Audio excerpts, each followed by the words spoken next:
मेरे प्यारे देशवासियों, भाइयों, बहनों और प्यारे बच्चों, आप सभी को मैं आजादी की सालगिरह पर बधाई देता हूं।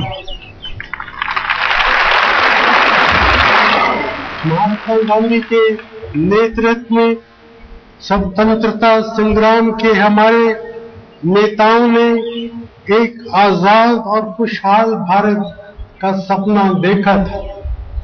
सन 1947 में पंडित जवाहरलाल नेहरू जी ने लाल किले पर आज के दिन तिरंगा फहराकर इस सपने को साकार करने की दिशा में पहला कदम रखा। जो सफर 15 अगस्त 1947 को हमने शुरू किया, उसको आज 65 साल बीत चुके हैं।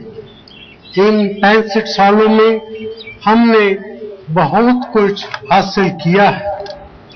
आज निश्चय ही भारत के लोकतंत्र की कामयाबी का जश्न मनाने का दिन है, लेकिन इस मौके पर हमें ये भी सोचना चाहिए कि हमें आगे क्या कुछ करना और हासिल करना है। हमारी आजादी सही मानों में तभी पूरी होगी जब हम अपने देश से गरीबी, अशिक्षा, भूख और पिछड़ेपन को खत्म कर पाएंगे। ये तभी मुमकिन होगा जब हम सब मिलकर अपनी कामयाबियों को आगे बढ़ाएं और अपनी असफलताओं से सबक सीखें। भाइयों और बहनों, आप जानते हैं कि इन दिनों विश्व अर्थव्यवस्था एक मुश्किल भरे दौर से गुजर रही है। दुनिया के सभी देशों में आर्थिक विकास की रफ्तार कम हुई है। यूरोप के देशों को मिलाकर देखा जाए तो इस साल उनकी विकास दर 0 रहने का अनुमान है।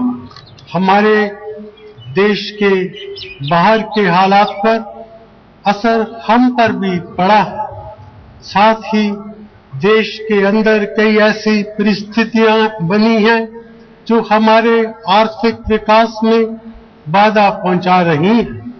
पिछले साल हमारी जीडीपी में 6.5% की बढ़ोतरी हुई। इस साल हमें इससे कुछ बेहतर करने की उम्मीद है। हम अपने देश के बाहर के हालात के बारे में ज्यादा कुछ नहीं कर सकते, लेकिन हमें अपने देश के अंदर की समस्याओं को दूर करने के लिए हर मुमकिन कोशिश करनी चाहिए, ताकि हमारे आर्थिक विकास की दर और देश में रोजगार के नए मौके पैदा होने की रफ्तार फिर से तेज हो सके। साथ में हमें महंगाई पर भी काबू रखना है। इसमें थोड़ी मुश्किल खराब मॉनसून की वजह से आएगी, लेकिन इस स्थिति से निपटने के लिए हमने कई उपाय किए हैं। उन फसलों में, उन जिलों में जहां बरसात में 50% या इससे ज्यादा की कमी हुई है, सरकार किसानों को डीजल सब्सिडी दे रही है। सीड सब्सिडी में बढ़ोतरी की गई है।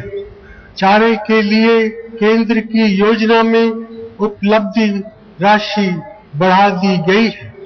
हमारी कोशिश है कि हमारे देश के किसी भी क्षेत्र में बीज, चारे और पानी की वजह से लोगों को परेशानी न हो।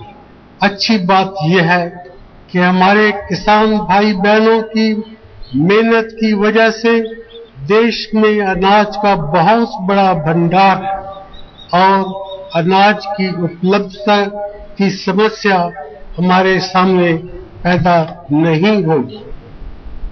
भाइयों और बहनों, जहां तक तेज आर्थिक विकास के लिए देश के अंदर अनुकूल वातावरण बनाने का प्रश्न है। मेरा मानना है कि बहुत से मुद्दों पर आम राजनीतिक सहमति न होने के कारण हम ऐसा नहीं कर पा रहे। अब समय आ गया है कि हम अपने विकास प्रक्रिया से जुड़े मामलों को राष्ट्रीय सुरक्षा के मुद्दों की तरह देखें।